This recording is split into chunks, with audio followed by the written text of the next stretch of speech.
L'hai visto? Hai fatto proprio. Come hai fatto bene? Sì. Non mica di no.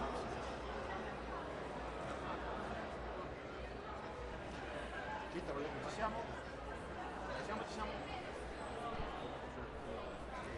Prova, ci siamo? Sì, no? Non si sente un cazzo? Si sente? Mi senti? Sì, ti sento. Sono solamente io in diretta, adesso posso dire quel cazzo che voglio. Aspetta. Buonasera, signore e signori, benvenuti ai Fratelli Aspetta. Siamo Oh, qui a... Prova. al mio non si Questo funziona. sente. Questo funziona. Quindi, mio caro Max, c'è qualcosa che non funziona nel tuo. Dammi. Allora, stabiliamo innanzitutto Non era acceso. stabiliamo dei paletti come Van Helsing. Sì, ma è normale. Puoi Sia- alzare anche le cuffie. A me sono senti di no, sono io. No, il tuo si sente. Si sente? Sì. Puoi alzare in cuffia tutti. Alzare tutti in cuffia. Adesso no, uguale. Senti adesso. Io no. Pronto? Bene. C'è un voto radiofonico. Abbiamo perso già almeno 16 ascoltatori che sono andati No, ma non a sentire importa. Sguazzì. Non sento un cazzo. rubargli. Il mio microfono va comunque. Cuffia non sento un cazzo. Comunque, la sigla è andata, siamo in diretta. Siamo in diretta, Massimiliano. Va bene. Un atteggiamento formale e professionale. Come solo No, tu sai vabbè, fare. bisogna dare un po' di formalità. Certamente. Dove siamo innanzitutto? Siamo al Teatro Giovanni da Udine, quindi buonasera a tutti quanti ascoltatori dei Fratelli Lugosi, a tutti quanti i cinefili, a tutti i bambini e a tutti quelli che hanno la partita IVA. Adesso noi parleremo un po' di tutto, parleremo di cinema, parleremo di film di zombie, parleremo del pubblico vasto. Abbiamo anche un pubblico femminile, c'è Lazzaro e la Chittaro, che sono due nuove nostre entrate, diciamo così. La Chittaro e Lazzaro, sembra un duo musicale degli anni 70 bosniaco. Un po' come Paola e Chiara, però più fighe. Questo bisogna dirlo. Abbiamo anche Fulvio Romani, a proposito di quota bella Super Fulvio Romani. Giorgio Felcaro, che tornerà tra l'altro dai Lugosi a presentare il suo libro Una giornata. Un giorno, no Talva, tu sei testimone. L'unico libro che non sbaglio mai è l'Iva Funesta, perché al povero Romani gli giurano i titoli giornali, tipo il manifesto, ma manifesto non fa bene. Il manifesto può suonare i titoli, però gli altri giornali no. Ma più volte anche, sai, le sovraimpressioni. I sottopancia del giornale. Se lo fa libero li quereliamo. Perché comunque libero, cioè, ai soldi pubblici sono soldi nostri. Ecco, Giorgio invece è Prova. e ha pubblicato da aprile. Prova. Da sempre Prova. della sua storia molto bella. Tra l'altro, Scusami Giorgio. Un giorno da inventare è una storia autobiografica, cioè quello adesso che è successo veramente. È successo veramente solo di un giorno del 1975. Racconta una settimana. Tra l'altro tutte persone, cioè il rompicoglioni del racconto. Allora, a parte io di questa storia sapevo già da anni, perché era una storia che al paese si conosceva. E quando mi hanno detto già tempo fa, perché comunque questa cosa, poi racconterai anche come sei riuscito, no? Perché lui credo che debba anche salutare alcune persone, no? Quindi La mafia russa. no, la mafia russa, ma in realtà persone importanti che hanno fatto il talento, quindi hanno aiutato a entrare nel mondo dell'editoria milanese. No, non sapevo, tu quindi sei proprio una new entry nel mondo dell'editoria. La tua prima pubblicazione. Beh, tu pensa che la casa editrice, l'Alba Edizioni, però va bene, l'anno scorso ha vinto il premio Strega per i ragazzi, quindi una casa editrice molto importante. Il racconto è divertente, poi io oltretutto questi qua li conosco tutti. Dentro c'è Giovanni Grattoni, Elvino Scrivini, possiamo dirlo, Giuliano De Cagna, aiutami Giorgio. Diego Ferroli, che abitava sopra casa mia, e quando ero bambino lui veniva da me a vedere il più grande telefilm della storia dei telefilm di Cogliani, che era I Forti di Forte Coraggio. Ok, credevo che stessi dicendo Zaffiro e Acciaio. Zaffiro e Acciaio era la mia preferita, Zaffiro e Acciaio. Poi dopo con Tommasini devo parlare perché ho scoperto questo cantautore, sta facendo un cazzo del festival, ma non importa. Comunque ricordiamo, siamo al Far East Film Festival, la 21esima edizione. Poi dovrei parlare di questo cantautore che è metà hip hop e metà Nick Cave. Si chiama Justin Lavazza. Si chiama Eroina. Metà hip hop, metà Nick Cave. Andrea Tomasini, il nostro regista, probabilmente sai che non ci cagherà nessuno, perché al momento Andrea Tomasini sarà tutto sbagliato. Nel meraviglioso mondo della picca. Comunque siamo alla 21esima edizione del Far East Film Festival. il festival è arrivato ieri, quindi ha scollinato, come si dice, ha superato la metà. Fulvio Tomasino, hai visto quel film? Niente. Giorgio, no. Dovevi dire di sì e inventarti, tanto nessuno fa. Allora, ieri ho visto un film in realtà molto bello, di cui parlerò successivamente, è un film di una transgender cinese, come dici tu. Hai comunicato al femminile perché transgender è una transgender. Che va, come dici tu, da A a B, cioè quei film che molto semplici, 83 minuti, io spero e credo possa vincere questa edizione del Paris Film Festival. Quindi tu, il primo film che hai visto è il Faris del E poi ho visto subito un film di zombie. Il film del vincitore. E poi un film di zombie immediatamente. Comunque, Giorgio è venuto qua a trovarci, Fulvio anche, Fulvio è già noi, tornerà da Perché noi. metti le mani sulle gambe di Fulvio? Sono geloso. Fratelli Juventini, che cazzo vuoi? Cioè, e poi noi ci mettiamo i cuori. Ma vi mettete i cuori? Sono gelosissimo. Anche a Squazzini, ma anche a Tete, che cazzo vuoi? E Giorgio tornerà da noi per un'ora e mezza, racconteremo molto bene questa storia che poi ci anticiperà, perché ti assicuro che è molto divertente. È un po' una metafora della vita, di quando incontri qualcuno che ti dice che poi anche in realtà è anche figo, no? Quando ti dicono ti tieni duro ancora un po', che siamo arrivati, anche se non arrivi mai, e un po' ti aiuta, no? Sì, questa è stata la chiave di tutta la pedalata. Il fatto che il personaggio chiave, tale Diego, ci ha mentito da subito. E sì, in questo caso il fatto di averci mentito, questa collina non era irraggiungibile, però c'era la sfida e l'avventura, proprio l'avventura di ascoltarlo sapendo che ci stava mentendo. Quindi molto figo. Allora adesso io su richiesta del pubblico non parlerò più. No, non è vero, in realtà siamo sulla balaustra della sala stampa del soffro di Paris Film vertigini, Festival. lo sanno tutti, quindi non posso. Guardo io. In realtà stavo guardando il pubblico a chi assomiglia. È passato un Ibrahimovic ed è passato un Macaulay Culkin. Prima dell'eroina, però. Macaulay Culkin, Perché? il bambino di mamma ha perso l'aereo. Vediamo chi c'è altro. C'è un cantante del banco del mutuo soccorso. Anche. Questo che è Perché morto. diciamo che È morto. quindi è zombie, ci ricolleghiamo. Ma diciamo un pochettino che le persone sovrappeso con la barba ricordano tutti un po' il cantante. Non volevo, scusa. No, ma tranquillo, vedo Tomasini dubbioso. Bah, sì, un po' sì. Vuol dire che non siamo in diretta? No, siete in diretta. Oh, è comparso un microfono. È comparso dal nulla. Ecco, posso salutare Andrea Tomasini che è tornato dopo siamo in tre... Signore e signori, i Lugosi, Okay, dopo mezz'ora. No, vabbè, noi tanto comunque ritornerà. No, ho fatto la prova col cellulare dell'amoroso, siamo in diretta, quindi ufficialmente usciamo in qualche modo.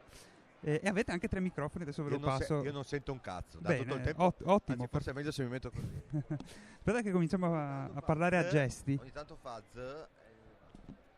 volevo dire, è tornato Tomasin, questa cosa per noi è fondamentale. È un po' come il figlio del prodigo, è tornato all'ovile. È tornato all'ovile, al puttanaio è tornato. E le robe funzionano peggio di quando le avevo lasciate io, però va bene. Ecco, polemico subito. No. Gentista, come va di moda ultimamente. Bravissimo.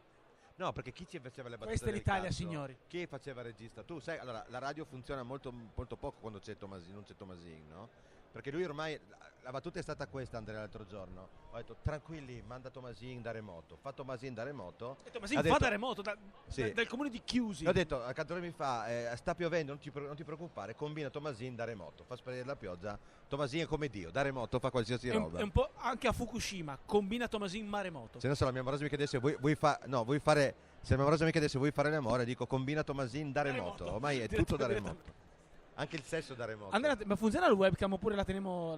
Non funziona, va bene. Quindi non siamo in diretta a Facebook. Peccato, perché non importa. No, che però chiaramente non può andare tutto bene. Mi sono messo la camicia apposta, cazzo. Io mi sbatto come sempre i coglioni. Stavo per venire in Bermuda, quindi. Ma tu allora, parliamo di questa cosa qua. Tu subito dopo Pasquetta tu inizi a indossare i pantaloni corti. Sempre. Sì, per principio. Infatti io ho bronco-polmonite.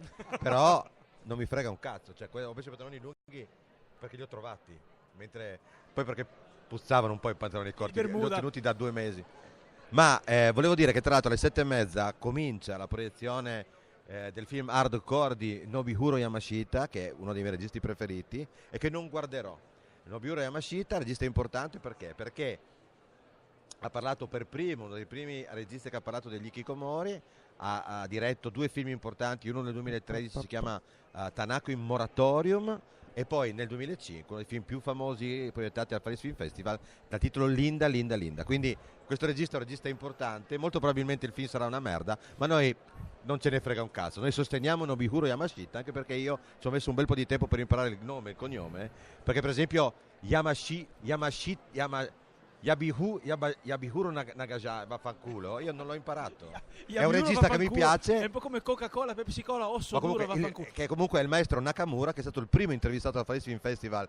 È stata un'intervista meravigliosa. Gli ho detto complimenti per il film Golden Slumbers, che oltre ad essere un pezzo meraviglioso dei Beatles è anche un film di quest'uomo giapponese, che io pensavo di trovarmi, siccome è anche il regista di Fish Story, io pensavo di trovarmi davanti a un uomo mezzo drogato, sì, una punk, roba, una cosa, era un vecchietto di 70 anni e mi si inchinava e gli dicevo inglese, poi magari il mio inglese era una merda, e gli dicevo bravo. C'è da dire che anche Mick Jagger è un vecchietto di 70 anni, quindi... Tutto questo in diretta radio, tra l'altro. Funziona forse tutti e quattro, incredibile. Tutti e quattro i microfoni. Giorgio, siamo cuffiati, sentite la campanella, sta per cominciare Hardcore di Nobi. Adesso ogni tanto sento, ogni tanto no. È passata qua sotto la Kitaro mamma... e Zar sono qui e poi si spoglieranno, per noi no. Ah, bene, questa è una cosa buona, ok. Scusa, non volevo interromperti su una cosa buona, si spoglieranno. La Zar la Zar me l'hanno vista tutta nuda. Il bicchiere e vado a vedere Hardcore. Va a vedere Hardcore perché preferisci, magari si vedono dei begli uomini. Ultimamente una persona stava per lasciare Hardcore Sono perché begli uomini giapponesi ogni tanto, coreani, cinesi. Un saluto a tutto il pubblico. Allora, se ci seguite più a lungo, ci date dei soldi sul conto corrente impostore che poi vi darò. La Barbara Zar promette delle prestazioni sessuali gratuitamente a Puff, no? Cioè gratis lo fai. Lo fa perché soprattutto bisogna però portare un certificato di garanzia di non sfiga. Cioè uno sfigato non può, devi avere un curriculum. Non è che può venire lì chiunque. Può andare lì soltanto uno che è un trombatore. No pelosi, no perditempo, a militi esenti, gradita foto. E deve essere scritto è fior di scopatore. Deve essere così. Ecco, allora, poi Giorgio carinissima, poi dopo firmerò tutto e anche Giorgio poi firmerà. Dopo, hai portato il libro? Siamo in diretta anche video? No, video non no. serve il libro. Però al limite possiamo registrare parte della cosa, però no. Registriamo comunque. Allora, entriamo nel vivo, se non siamo già entrati nel vivo. È passata la mamma degli impossibili. Adesso Fulvio Romanin ci spiegherà degli incredibili, scusa. Ci spiegherà che cazzo sta succedendo per un motivo molto semplice. Di Maio ha dichiarato, adesso facciamo fantapolitica, Di Maio ha dichiarato che ora è tondo l'IVA, noi tireremo fuori l'argent, ha detto proprio così, e non aumenteremo l'IVA. Il grano, e non aumenteremo l'IVA. Abbiamo qui il più grande specialista mondiale dell'IVA, che è importante, del mio è vero Fulvio Romanin. Posso ridere subito, posso ridere per il resto della trasmissione, che intervalli abbiamo? Allora, la prima cosa vorrei esprimere una piccola rimostranza perché sono qui da 25 minuti e il Talpa non ha ancora mostrato gli addominali, perché voi dovete capire che il Talpa in qualunque situazione trova sempre un pretesto per far vedere che ha messo un po' di pancia. Ringrazia il signore che non tiri fuori l'uccello, tra l'altro. Ma detesto i doppioni. Detto questo, sostanzialmente la risposta magica è e mi ricorda quella cosa che ho letto qualche tempo fa, che dice, si può raccontare, è una barzelletta fintamente ecumenica. Gesù, c'è tutta la gente che ha fame, qui abbiamo pochi pani e pochi pesci, dalli a me. Ma tu li stai mangiando? Sì, ma non sei Gesù, vero? Già, ecco, è esattamente la stessa situazione. In questo momento ci sono delle persone che dicono: guarda, adesso qua ci sono 100.000 euro, sono 200.000, ora sono un piccolo mammifero, ora sono un minerale. Questo purtroppo è quello che in America si chiama wishful thinking, ovvero se adesso io bevo del bicarbonato, improvvisamente mi verranno i capelli tipo Alicia Silverstone negli anni 90. Adesso io vado dall'Europa, gli dico: voi siete cattivi, siete brutti, e loro ci diranno: ecco, scusa, avevate ragione voi, eccoti 1 triliardo di euro. Temo moltissimo che questo non sarà possibile. Fai conto che si parla dell'IVA al 26,5%. E questo uomo ha scritto edizioni UTET, come Uter, sai, edizioni UTET, ha scritto l'IVA funesta Fulvio Romanin. Ma poi pensa che il mio commercialista ha detto che siamo rovinati ai 25, quindi 26,5 non lo so, cediamo l'Udine alla Slovenia. Ma sì, Però abbiamo il Talpa come sindaco, se non niente. Noi redditi di cittadinanza, ad esempio, no? Non potremmo avere nulla. Ma Massimiliano, tu hai fatto... Non ancora, ma perché non ho diritto. Non hai diritto per il momento. Cioè, non ho tutte le carte, ma le porterò. Beh, ma io penso che Max Eliso ho pagato le tasse. Max Eliso dovrebbe avere il reddito di sovranità. Esatto, perché è talmente, come dire, 10.000 euro al mese. Esatto. Dai, e sto. 10.000 euro al mese e sto. Io vado nei bar, lascio lì 1.000 euro di conto aperto e va a fare bello così in 10 bar. Io continuo a attenzione, scusa, all'autocaffè pagato, cioè te lo paghi ma sempre a te stesso. Io non bevo neanche il caffè. Ma questo non importa. Che cazzo fai? Non bevi, non caghi, non pisci. Però sono felice, tra l'altro saluto la mia fidanzata solo questa volta. Anch'io volevo salutare Caio che sta dormendo a casa. Quindi, ciao Caio, e alla mia fidanzata dico: l'anguria è nel frigo. Ripeto, l'anguria è nel frigo. Radio Londra ti fa ciao Amour, questo è... L'aquila vola in cielo. Il cane sta inculando la gattina. Le stelle rilucono. La signora cammina senza la borsa e il fosso si salta senza rincorsa. Un libro in omaggio per chi riconosce questa citazione, che è una citazione raffinatissima. Sì, non te lo do, perché se spiego qual è la gente dice ecco il libro. Ok. Film o libro? È un film. È un film molto molto famoso. Ripeti la citazione per cortesia. La citazione che è: la signora cammina senza la borsa e il fosso si salta senza rincorsa. Ah, bellissimo. Giorgio, potrebbero fare un film sul tuo libro, però ci potrebbe stare, secondo me. Ma non lo so. Parlando di avventura potrebbe anche starci. Diciamo che l'intenzione di scriverlo in quel modo lì era proprio il susseguirsi delle operazioni che nascevano. Alla Maniti proprio, che scrive mai solo libri di fare il film. Io non l'ho scritto non ho scritto alla manita, l'ho scritto come mi veniva, è stato un flusso spontaneo. Adesso sai che si dice che Ammaniti sia uno scrittore del cazzo, perché per motivi Ammaniti falloide. Ma tu ti sei ispirato a Palahniuk, a sto cazzo, a Giorgio Fecaro piuttosto. Mi sento molto più vicino a Giorgio, perché comunque noi ne parlavamo anche l'altro giorno, adesso ogni tanto ci telefoniamo, è molto figo questo, poi comunque lui è una persona che conosco da tanti anni e sono stato molto contento di aver scritto questo libro.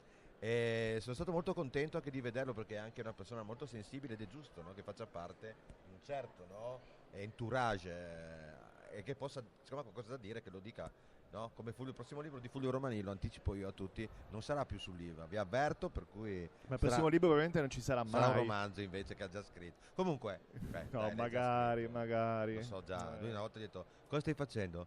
Sto scrivendo un altro romanzo. No. Mentre stava chiamando. Sì, e la cosa bella è che tu lo chiami e lui ti risponde mentre fa l'amore. Quindi la cosa bella è che fa l'amore, tra l'altro. Con lui. Tra l'altro, è vero, quando la Juve ha perso con l'Ajax eravamo lì, piuttosto che farci mettere in culo dagli altri, ci ha messo in culo io e lui. Per una strategia brillante. Stop alle volgarità. No, io e lui vado via. Parlavamo di questo, abbiamo vissuto, anche se Giorgio è un po' più vecchio di me, ha qualche anno in più, però abbiamo vissuto un po' la stessa epopea, no? Ora è chiaro che se lui scrive una storia, ma una storia che tu non sai tante cose di quando io ero giovane. Suo fratello Lio, lui aveva due fratelli, Lionello, detto Lio Felcaro, uno dei personaggi, un personaggio che non vedo da tanti anni, ho visto la presentazione del tuo libro.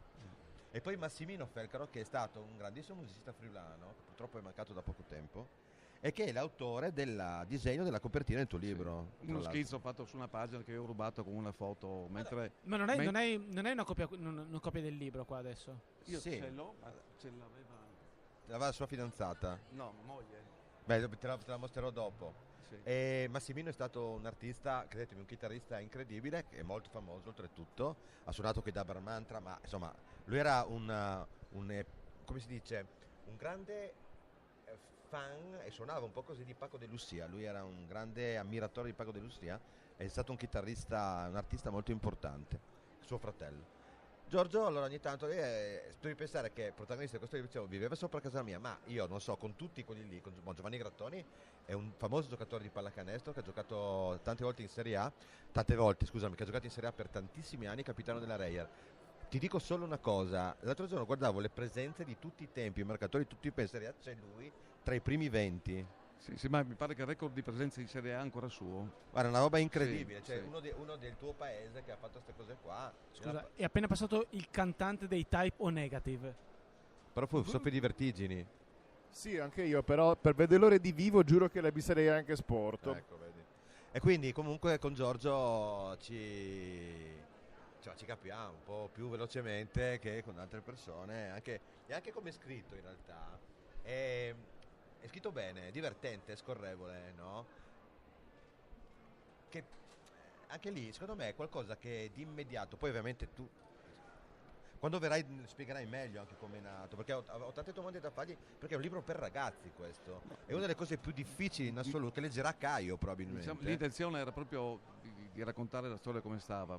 È consigliato dagli 11 ai 99. No, ecco. ok, però allora ascoltami. Sì. Diciamo brevemente qual è la sinossi del libro, perché abbiamo parlato del libro, abbiamo parlato di tuo fratello, ma il libro di cosa parla? Parla di un'avventura adolescenziale. Il libro nasce nel parco che lui conosce molto bene, il parco sotto casa nostra, con un gruppo di amici e proprio al fiume, perché il fiume Iudrio era Fiume Iudrio, al Creton, penso, non so. No, era o isolette a Creton. Sì, era una zona dove si andava a fare il bagno, diciamo era la zona balneare di Cormons all'epoca. Oggi il fiume è inquinato, non si può balneare in quelle acque più. Leptospirosi. Sì. E diciamo nasce dal fatto che c'è uno dei protagonisti che è sempre in ritardo, tale Diego, perché suo padre è andato alla sua nonna e dice: ma dov'è che vive tua nonna? Mia nonna vive a Tramonti di Mezzo. Qua vicino. E dov'è sto posto? Sto posto è vicino a Sequals, poi quando hanno dalle mie parti, Sequals, Tramonti di Mezzo. Invece Zar Tramonti è lontano, no? Tramonti è lontanissimo.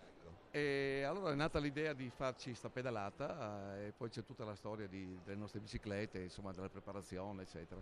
E poi le balle di Diego che ci hanno sorretto lungo Sì, è una storia di un giorno, quindi andata e ritorno. Ok. Sì. Andate e ritorno. Cormons, Tramonti di Mezzo. Con la Graziella, non con le bici. Sì. A Cami, le mountain bike. No. No, è vero, è vero. Ho raccontato un po' la storia delle nostre bici. Sì. Chittaro, stai sentendo? A chi stai scrivendo? Stavi pensando? Oriana sta postando su Instagram, bravo Oriana. No, guarda, la tratta di bicicletta più lunga che ho fatto io è stata Pordenone, Pordenone Bibbione, e solo andata. E comunque sono arrivato che ero devastato. Non oso immaginare Cormons, Tramonti di Mezzo e il ritorno in giornata. Non ci credo. Bisogna pensare che mio fratello Lionello aveva 2 anni in meno, io ne avevo 14, ne aveva 12 con la bici di mia madre. Però c'era questa sfida, bisognava arrivare, bisognava farla e basta. Con le vesciche a sangue. Niente, perché una volta che sei in strada devi arrivare, non puoi più tornare indietro. E poi c'è sempre questa collina dove abita tua nonna, dietro questa collina c'è questa collina dove non si arriva più. Quindi comunque lui diceva abita nella prossima collina. E dopo la collina siamo arrivati, no? C'è sempre questa collina in la fondo. Zar ci abbandona, rimane solo Arianna Chittaro. Ciao, Oriana. Il film Hardcore, ciao. Ciao, ecco. Ciao. Arianna Chittaro, siediti qua adesso tu. Arianna, dai, Oriana. Va bene Arianna. Perché non si chiama Arianna? Come si chiama? Oriana. Cazzo, che figura di merda. Arianna, siediti qua con noi. Tutto nuovo con l'Alzheimer. Arianna, non ti piace proprio? Allora, brevemente, io lavoravo in una videoteca, poi con i cominci, parlate voi, vado via. Lavoravo in una videoteca e c'era tale Perabò di Cormons che veniva lì e mi chiamava Elis. Sempre Elis. Un giorno, io mi chiamo Desi il cognome, probabilmente aveva sentito, storpiato. Un giorno è arrivato uno e mi fa, anni così, Max, e tipo mi fa Perabò, ma perché ti ha chiamato Max? Ti chiami Elis? No, bravo, guarda, io mi chiamo Massimiliano, Max, ma tu avrei capito male, Elis, io mi chiamo Deliso di cognome. Cazzo fa lui, no? E va a prendere cosa doveva prendere. Poi torna e mi fa, senti, posso continuare a chiamarti Elis? Perché io non riesco, ma certo. E mi ha continuato, lui mi vede adesso e mi dice ciao Elis. Ok, ma tu sai che al lavoro da me c'è un tipo, un signore senegalese, distinto, una bravissima persona, che lui è convinto ancora nel 2005 che io mi chiamassi Guerrino. Dopo io non avevo voglia di contraddirlo, quindi ciao Guerrino, ciao. Dopo tanti anni ho detto guarda, non mi chiamo Guerrino, in realtà mi chiamo Christian. E lui ha detto scusa, la volta dopo che siamo visti sempre in ambito lavorativo, ciao Guerrino. Ha ragione chi è felice, Massimiliano, chi è felice ha ragione lui. Certo. Comunque vabbè, Oriana Chittaro, ecco, lo dico, la splendida fidanzata di Andrea Tomasini. La splendida fidanzata dello splendido Andrea Tomasini. Che devo dire, che bravo, stupendo. ha detto bene, un corpo stupendo lui, ma un po' tondeggiante. Bellissima, per questo ancora più sexy. Morbido. Per dire se magna bene. Mentre Tomasin già adesso arbitra in Serie A, perché per noi arbitra in Serie A, dove guadagna tipo anche 30 euro, Invece Oriana dal prossimo anno, l'hai detto tu prima, arbitrerà in Serie C. Quindi anche mio nipote, è maschile anche? Sì, forse. Allora un appello a mio nipote, non fare il coglione con la Arianna Chittaro. Nel frattempo è passato Cristiano Godano dei Marlene Kunz. Va a vedere, sta andando a finito vedere. lui di parlare, di dire no? Giorgio, stavi dicendo? Non lo so. No, Comunque conosco un Christian che dopo 20 anni ho scoperto che si chiamava Luca. Quindi sì, io ho detto Cristian, ma in realtà io pensavo si chiamasse Magda, ma questo è un altro discorso. Cristian non mi chiama nessuno così, neanche mia moglie mi chiama Talpa, mia suocera mi chiama Talpa, cioè nessuno mi chiama con il vero nome. Christian è un'incognita, insomma, dai. Ma soprattutto chiamare Christian me è un po' un ossimoro, nel senso. Io invece la prima volta che ho visto Fulvio Romanin, l'ho visto, lui non mi ha visto. Stava al Rotterdam Splash e stava correndo stava filmando. Sì, io allora sembrava pazzo. La situazione era questa: da una parte c'era un Fulvio Romanin all'angolo sinistro di un quintale che teneva sopra uno stelo alto 2,5 metri, una telecamera 360, sembrando una via di mezzo tra quello che va in giro a cercare i fulmini, no? E uno sciagurato. Dall'altra parte c'era un Max Deliso in un raro stato di ebbrezza importantissima. Ubriaco. Sì, che a un certo punto mi fa ma al Sunsplex dove? In Spagna. Ah, Benicassimo. Sì, mi fa: ti presento al mio amico Max. Lui ha detto una cosa tipo e io ho pensato: cacchio, ho conosciuto Zucchero. E questo è stato un momento altissimo, devo dire la verità. Dopo, sai che probabilmente gli ho detto grande Romanin. No, probabilmente sì. No, hai detto una cosa molto Fabian Rizz. Hai detto e io ho detto ok, scusa, vado a inseguire i fulmini. Strano che non ti abbia detto vieni a pisciare con me. Un bel cazzo, che è la seconda volta che ho conosciuto l'ottimo Max Deliso in una situazione conviviale un po' particolare, dove ho dato un'ulteriore prova del mio orribile carattere. È stato comunque estremamente gradevole. Da quella volta ci scambiamo i cuoricini su sempre. internet. Anzi, lo so se mi è piaciuto lui, perché è difficile trovare uno diretto che ti manda a cagare tre reti unificate, diciamo così. Che questa non io, persona che tendenzialmente aveva convocato sia me che Max aveva delle ambizioni un tantinello sproporzionate alle sue reali capacità. Non io. Non era Giorgio Felcaro. No. E questa persona a un certo punto non era Oriana. Voglio fare un libro, voglio fare un video, voglio fare tutto quanto. E ho detto: scusa, sei scarso. La tua storia non interessa a nessuno. E io non sono qui per risuscitare i morti, quindi me ne vado. Ciao.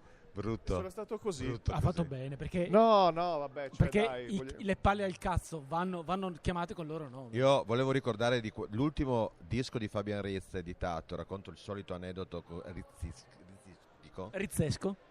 Lui lo stava presentando in un posto di comunisti a Udine, di cui adesso non ricordo il nome, quello alla fine di Viale Trieste. Mi scappa? No, quello a destra, alla fine di Viale Trieste. Non so. Vabbè. Dove poi facevano lezioni di tango. E sono arrivato tardi e il disco era credo Homs di Confin, mi pare, non sono sicuro. E lui aveva due ragazzi davanti, due fan che lo guardavano come si guarda Gesù, come gli appoggia nello stesso modo. Lui stava bevendo una birra in un contenitore enorme, no? Col suo nome scritto a penna Fabian. E gli ho detto: ciao Fabian. E lui fa: ciao John. Fabian, tu già presentato il disco? Sì, John. Has tu per caso una copia di vendimi che io non ho potuto venire prima? Lui mi ha detto: sì, John. E mi tira fuori la copia. Tro costi, Riz? 10 euro, John. E gli ho detto: dai 3. E lui mi ha risposto: dammi un. Posso dire io un aneddoto bellissimo su Fabian che è eccezionale. Anche tu hai un aneddoto su Fabian, cazzo. Anni fa, quando ho fatto il primo disco dei Madrak, parliamo del 99, anzi era ancora il 98 perché il disco non era ancora uscito, chiesi a Fabian Rizz di partecipare a questa canzone che era un po' alla tricky per darvi un'idea dei tipi di sonorità, queste cose un po' mellow, un po' bassa battuta, e Fabian dette la sua adesione con un testo che avevo scritto io per l'occasione. E nel frattempo conobbi questa cantante. Posso dire strano, vuol dire che lui, perché non lo fa mai. No, ma era molto preso bene. E a un certo punto, nel frattempo, conobbi questa cantante anche molto brava e mi venne l'idea di copiare Tricky fino in fondo, perché idee mie da solo, figuriamoci, e dissi: facciamo una cosa, Fabian legge sotto, perché comunque insomma sappiamo che è regolato, lei canta un'ottava sopra e il risultato sarà molto così. Ok. Gli dico questa cosa a Fabian che arriva in studio di registrazione insolitamente sobrio, pulito e profumato, no? Faccio: Fabian, ascolta, vieni fa una roba così, tutto fa sotto un fevelato. Facevo un fevelato, no? E dico: va bene. Allora, io e Simone Sant, che all'epoca, che salutiamo, era il mitico ingegnere del suono che ha fatto tutto questo Ciao disco. Simone Sant, come mi chiama? Il Drugo. Va bene. E, insomma, noi andiamo dall'altra parte del box della regia, parte la base in sottofondo e Fabian Ritz con una volumata che io non ho mai sentito più in vita mia, ma neanche in aeroporto quando partono i DC-9. Una cosa che vedevi il microfono che ondeggiava come a Fukushima praticamente, no? E noi eravamo dall'altra parte con l'espressione dell'alce che guarda l'autotreno che arriva dall'altra parte, no? L'occhio pallato. Lui fa tutta la canzone a tempo, con le parole davanti, la sa, poi alla fine si gira verso di noi attoniti, no? Che eravamo ancora così, no? Noi tipo così. Buona la prima. Basta passare il volume. È poi un ricordo bellissimo. Il messaggio. Giorgio, tu hai un aneddoto su Fabian Ritz da raccontare, anche perché Fabian Ritz è come noi di Cormon, quindi si può dire Cormon spese di artisti. No, un bel aneddoto c'è, sì, in realtà. Nelle agende di mio fratello Massimo ho trovato una canzone che aveva scritto per Fabian e lui l'ha cantata nel Memoria l'anno scorso, in maggio, e mi ha detto: Giorgio, guarda, canto per primo e poi mi ubriaco. E ha fatto una bellissima figura. Era una poesia che lui ha musicato, l'abbiamo musicata assieme e l'ha cantata. Fabio così è sensibilissimo, è un orso ma è sensibile. Allora, anche questa la racconto sempre. Lui siamo stati in classe assieme, alla stessa età, no? Allora Fabian, un giorno io stavo a prendere le sigarette a mezzanotte al bar Harlem, che era la Camera Caritatis, no? Bukowski ti spiccia a casa, sappilo. Bukowski ti spiccia a casa. No, però è così. Allora ero andato lì a prendere le sigarette, era mezzanotte, e arriva Tommy Kitzmüller. E mi dice: ciao, tu sai perché succede questo, no?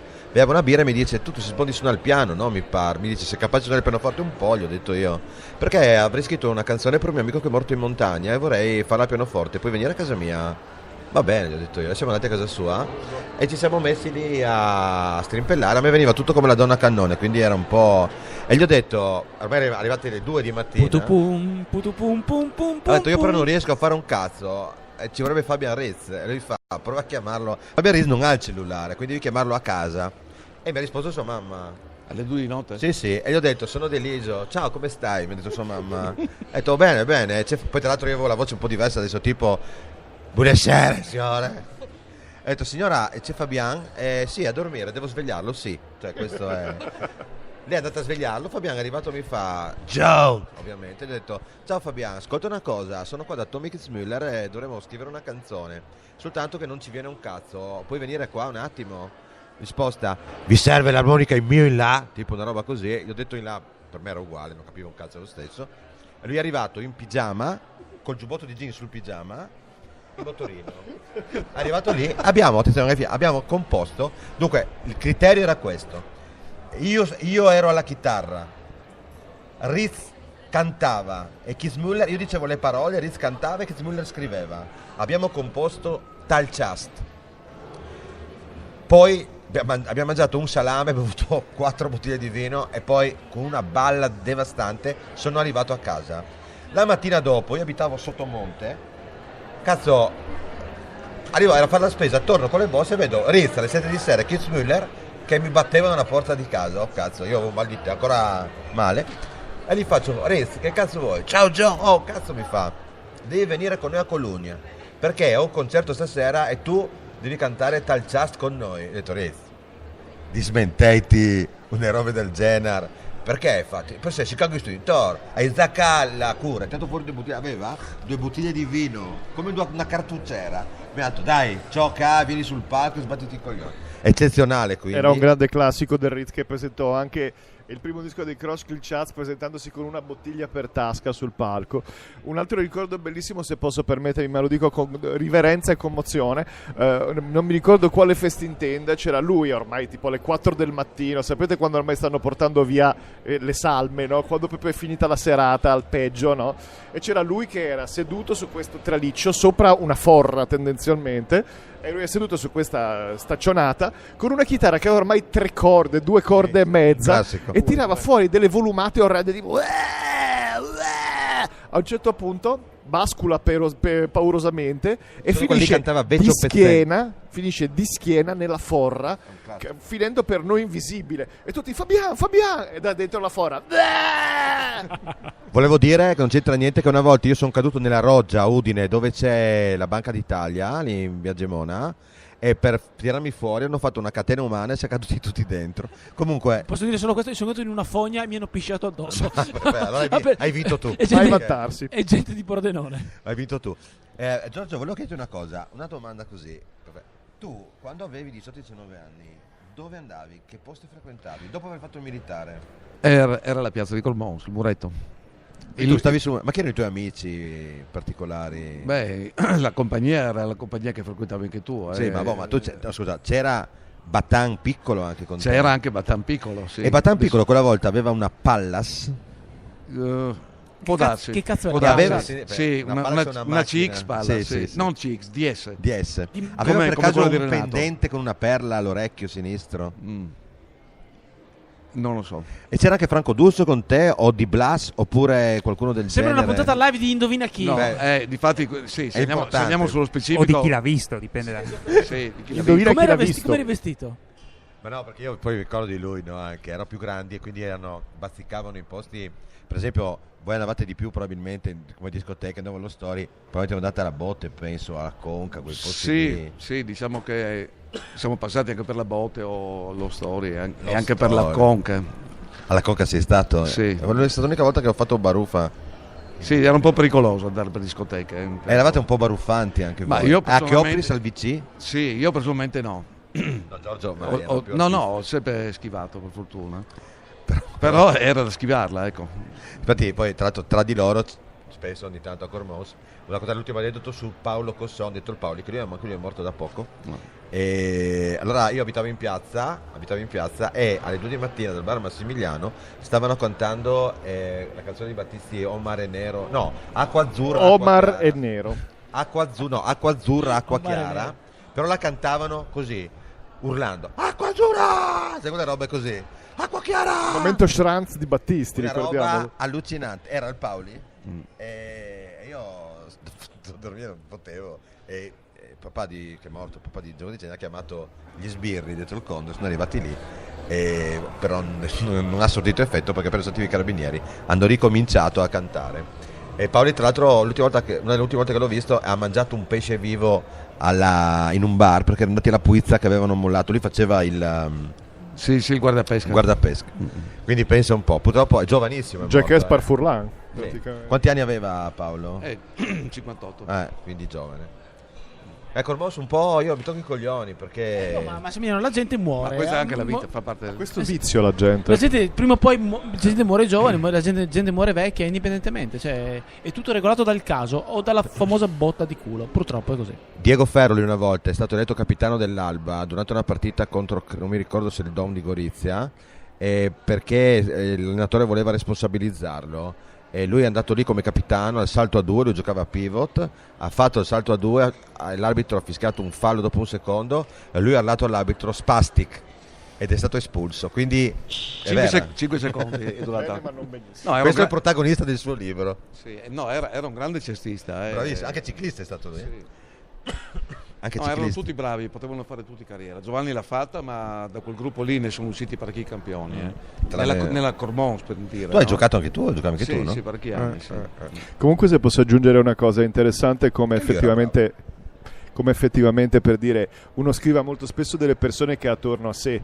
Io prima di aver fatto Riva Funesta ho fatto 2 brevi romanzi brutti, no, non è vero, sono 2 libretti di racconti usciti per KV. Si trovano per KV? Sì, si trovano, sono Niari e La stagione della muta, di cui 2 racconti sono ambientati in Carnia e una delle persone è questo personaggio storico. Peliot? Esattamente, una persona meravigliosissima che noi non possiamo che salutare in questo contesto. Allora, Peliot, quando sono stato la prima volta a Forni, a me Vidale mi ha detto Forni a volte, scusate, non dire niente che possa in qualche modo ferire, cioè non devi rompere il cazzo a Peliot, cioè questo è il senso della cosa, e io ero un po' timorito anche perché Peliot non è una mezza sega, è uno che è finito sotto un trattore e si è rotto il trattore, non sto scherzando, è un boscaiolo.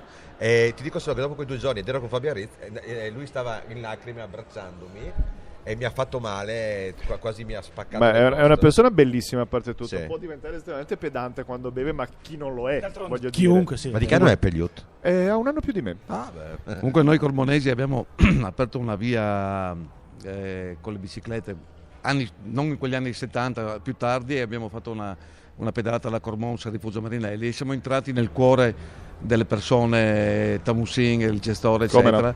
È stata un'avventura anche quella, molto bella, con altri personaggi naturalmente. Comunque... E siamo entrati dalla porta, diciamo, non dalla porta principale con queste bici a 2002, ci ha detto, eravamo i primi ad arrivare nell'88, era a quelle quote con la mountain bike, ci ha detto: guardate ragazzi, mi si è rotta la lavatrice, se avessi saputo vi facevo portare su la lavatrice, cosa avete portato le bici qui?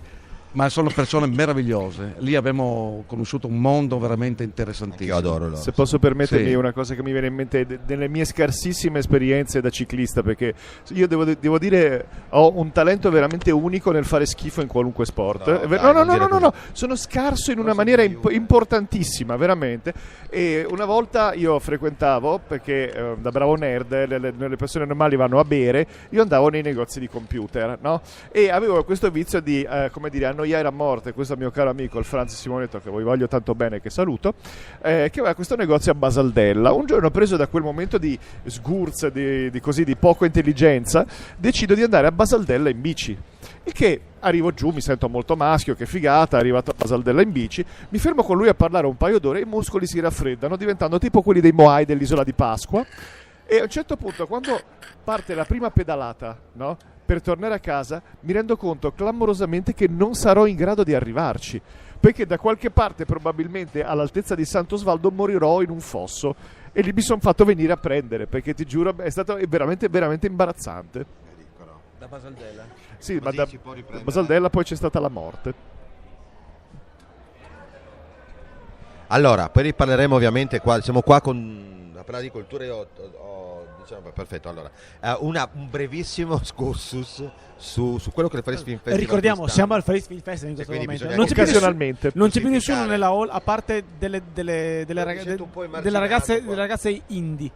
Allora, questa sera ci saranno. Allora, questa sera, dopo il film hardcore, un interessantissimo film di Hong Kong, quindi si chiama Three Husbands. Non è il film che ci ha consigliato Matteo Miani. Matteo Miani mi ha consigliato altre cose, ma di Matteo Miani, e che salutiamo, tra l'altro parleremo dopo, perché purtroppo lui non è qui e quindi dobbiamo andare a vedere il film per dirgli come sono i film. Mi aspettavo di vedere Matteo Miani, però. Lavora.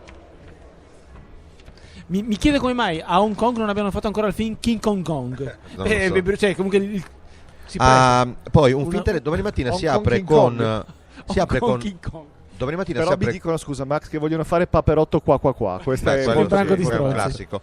Allora, domani mattina si riapre con un film thailandese alle 9 del mattino, quindi ci sarà un racconto una volta in un festival di tantissimi anni fa, quando in prima noi della stampa, tra l'altro specialistica, ripeti della stampa, ridillo in maniera più tronfia, come Paolo Fraiese, tutto ciò. Ci ubriacavamo, e tu lo sai benissimo, il giorno dell'inaugurazione del festival.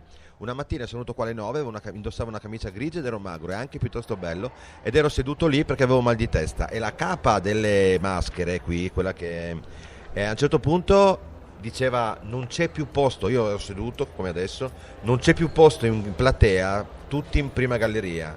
E poi si gira verso di me e mi dice: anche tu simpaticone. E io non sapevo perché mi avesse detto così, non avevo mai parlato perché con comunque lei. avevi una parte della tua serata precedente mancante. E invece purtroppo c'era una parte mancante, cioè che ero completamente ubriaco, avevo rotto i coglioni, avevo svaligiato la birreria. Tra l'altro stavo pensando avevi molestato qualche ragazza. Sì, a Vienna non si fa, ragazzi, non molestate. A Vienna l'altro ieri al deposito bagagli ci mancavano 40 centesimi da mettere dentro nel deposito bagagli, e non sapendo come fare, siccome si era creata una colonna, io e Lucia eravamo lì, a un certo punto imbarazzanti, anche Lucia poi poverina, no, perché è così, lei poi parla tedesco bene, quindi cercava in qualche modo lì, e un signore ci ha dato lui 40 centesimi, e lei mi ha detto: vedi questi tedeschi, ma amore, anche io ho fatto così una volta alla Despar, io ero in fila, la ragazza davanti a me stava restituendo delle banane e ho dato io 2 euro per pagare le banane. Peccato che la stavo rapinando la Despar, in quel momento lì avevo tutta la borsa piena di roba, quindi le stavo taccheggiando. Comunque, al di là di questo, Erano altri tempi. Tempi di povertà. Bambini non taccheggiati. Non taccheggiare ai supermercati, a meno che non abbiate fame. Allora, il discorso si chiama, non è taccheggiare, si chiama spesa proletaria. Esatto, bravo. Dunque, il microfono va e viene. però l'atto di generosità è stato importante perché poi non mi hanno sgamato. Un film alle 10.55, non vedo un cazzo, un film cinese che si intitola When Love Blossoms. Sempre domani questo. Sempre domani, sempre al teatrone, alle 12.35 The Wheel of Life, La ruota della vita. È un film di Taiwan del 1983 e fa parte di quella sfida tra film, non so, c'è stata l'altro giorno ad esempio con Le Iene di Quentin Tarantino, tra i vecchi film giapponesi e i vecchi film d'azione, diciamo così, truculenti e sanguinolenti occidentali. Infatti è stato proiettato l'altro giorno Le Iene, tra l'altro. Ma sempre qua al teatro oppure Mi pare al Visionario, al Centrale. Al Centrale, credo. Alle 14.35 un altro film thailandese, quindi farà parte del Leone domani, che si chiama Crash 2 Inhuman Kiss. Bacio inumano, deve essere una cosa. Ti dico solo, Talpa, che si tratta di un The Curse of the Flying Head. Ma la testa svolazzante. Guarda che è un mostro tipico della cultura nipponica. La donna della testa volante, che è un nome. Se i vecchi come me che guardavano il cartone animato di Lamu, c'era tipico, c'era l'ombrello con l'occhio, con il piede, con lo zoccolo classico, e la testa volante e la lanterna, sempre quella è una figurativa, è un po' come dire, che cazzo ne so, lo sbilf friulano. Ora, un altro film filippino dopo il film d'apertura, tra l'altro, quindi ma spaccano i filippini. Miss Granny e Miss Nonna, questa è la traduzione di Joyce Bernal. È stato un film interessante l'altro giorno, lunedì alle 5, di cui parleremo magari un'altra volta, che era la storia del purgatorio, quindi paradiso, inferno, purgatorio, di un amore sbocciato in purgatorio, perché la religione ogni tanto ovviamente influenza anche la cinematografia. Ma perché guarda ricorda che i filippini sono una maggioranza cattolica, quindi hanno questa impronta. È molto vero. Comunque non è di Love Diaz, quindi potete vederlo. Poi è giusto anche, vaffanculo, Love Diaz, che ha vinto Lucarno, ricordo, alcuni anni fa, ed è molto amato assieme a Bellatar. Sì, 4 ore. 4 ore di inquadratura, si chiama cinema aerodinamico, no, si chiama cinema contemplativo, esiste, sono 10-12 ore di film. A me fa cagare, ma comunque va bene. A me quando mi fumo le canne a me piace. Film cinese, 19:45, Lost Found, perduto, trovato, no, di Liu Ue. Film cinese del 2018. La cosa che mi fa impazzire del volantino del programma del Far East sono le descrizioni. Descrivi sotto come. No, quello dopo è un altro film filippino che io non. Allora, si chiama Eri inquietante ed è un Ghost on the Loose horror. Fantastico. A capire il cazzo. E che non guarderò perché i film filippini horror. Ne ho visto uno bellissimo.